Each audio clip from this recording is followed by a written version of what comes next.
Hey guys, I'm here again doing what I love to do, preparing food for kids poodle fight. Ayan. Okay, let's go, Edna. Guys, ayan, after nila mag-pray, ayan, let the fun begin. Stay eating, begin. Parang ako yung nag-enjoy dito guys sa pagde-decorate ng mga pagkain.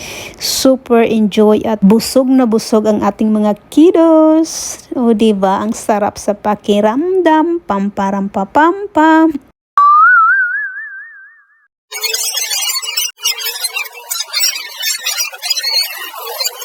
Hey guys, I'm here again doing what I love to do, preparing food for kids poodle fight. Ayan. Okay, let's go, Edna. Guys, ayan, after nila mag-pray, ayan, let the fun begin. Stay eating, begin. Parang ako yung nag-enjoy dito guys sa pagde-decorate ng mga pagkain. Super enjoy at busog na busog ang ating mga kiddos. O diba, ang sarap sa pakiramdam. Pamparam papampam.